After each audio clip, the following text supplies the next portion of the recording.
Yun mga kuys, meron tayo dito mga bagong build na bike. Bumaba yung mga price ng bike natin mga kuys kasi nirarush lang natin.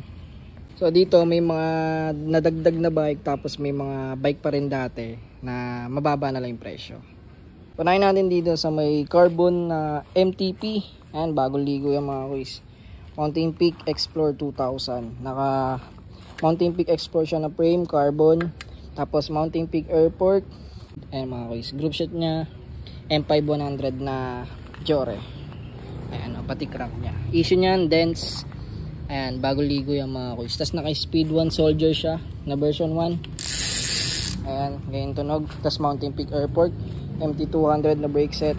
Tapos naka Mountain Peak siya na components na cockpit. Ayan, pogi mga kuys. So ito yung price niya mga kuys, is nasa 22k lang siya. Ayan, negotiable pa. Konti lang, slightly negotiable lang siya mga kuys. Kasi pogi na to. At parang presyo frame na lang din yung binili mo mga kuys. Screenshot nyo lang mga kuys, tas message nyo sa akin. Dito naman tayo sa Mountain Peak Ninja. Ayan, 29er to mga kuys, 29er na Mountain Peak Ninja 2. Ayan, napakinis ng frame niya mga kuys. Bali, bagong ligo lang siya. Tapos naka MT200 na brake set, naka M6100 na group set. Ayan, M6100 na group set. Tapos naka Weapon Predator na hubs, naka Jore din na crankset, bottom bracket. Tapos naka cold stem, trail na seat post, segment na seat clamp, Selman na saddle. Tapos MT200 na brake set. Tapos Ragusa na port. Ayan, dito mga kuys is 15k na lang to. Ayan, 15k na lang to mga kuys, fix na doon, 15k. Dito tayo sa Mountain Peak Vulcan. Ito, 29er naman to mga kuys, Mountain Peak Vulcan. Repainted siya by Glossy, hindi lang nabalik yung decals. Tapos internal cabling. Bali naka MT200 na brake set, naka L2 AX 11 speed, naka Speed 1 Soldier na hubs, IX na crankset. Ayan, tapos naka CSD na Jackrabbit na gulong. Napaka solid po. Tapos Mountain Peak Airport na rin siya. 29er yan mga kuysas. And dito naman tayo sa Crit Setup personal bike. And binenta rin natin kasi hindi na natin nagagamit. Bali 27.5 siya na Mountain Peak Ninja. Ayan, Mountain Peak Ninja 27.5. Tapos naka Tosik siya na rigid fork. Brand new pa to mga kuys, bagong lagay lang din. Tapos naka segment na rim, Pax Trail na gulong, and makapal pa.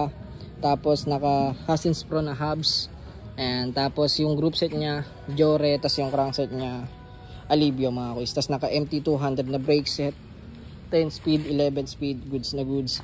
Tapos brand new yung saddle. Naka Richie na stem, may mount na rin, tapos may mga previous pa yan.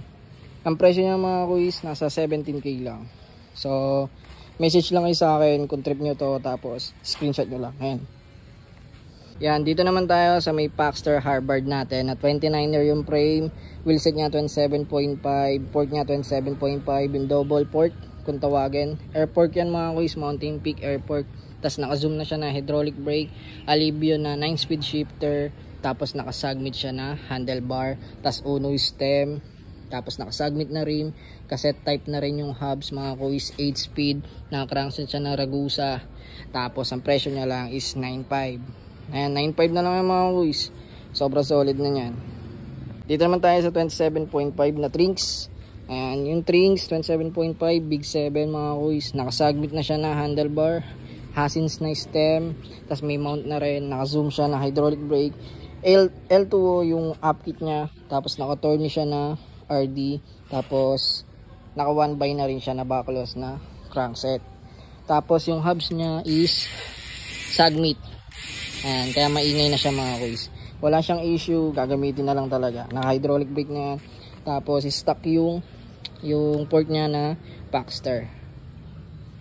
Ayan mga kuys. Ang presyo niya pala mga kuys 8.5 lang. 8.5 lang mga kuys ha. Ito na yan. Ito, pinababang presyo mga kuys. Meet road bike. Ayan. Nirarush na lang namin. 5k na lang. 5k. Naka STI na to mga kuys ha. Fix na po doon sa 5k. Naka rim brake. Ayan. Naka disc brake siya sa likod. Pero dito sa harap naka rim brake siya. Tapos ito yung rotor niya pang mamahalin. Tapos naka STI na rin yan mga kuys ha. Yun, 5K na lang mga kuys. Ito, dito sa Trek Alpha mga kuys, dating 18K namin binibenta, rush na lang natin ngayon, 12K na lang mga kuys. Trek Alpha, naka carbon siya na fork, Trek Alpha na 1.2 and na frame, tapos naka Sora siya na group set, naka STI siya, STI Shimano Sora. Ayan, wala akong masyadong alam sa road bike, pero out namin to na 12K. Tapos cockpit niya Bontrager. Ayan mga kuys, PM lang kayo sa akin, tapos screenshot nyo lang sila kung anong gusto nyo dyan. 12K na lang to mga kuys. Ayan, dito naman tayo sa pambata. Eto, matagal na sa amin to, na-stock lang, hindi lang napopost. Ayan, hindi kasi kami nakapag-post ng pambata mga kuys. Pero ito, 2K lang to mga kuys. Ayan, brand new to ha, na-stock lang talaga siya dito, pero babike wash naman namin siya pag kukunin nyo. 2K lang to mga kuys.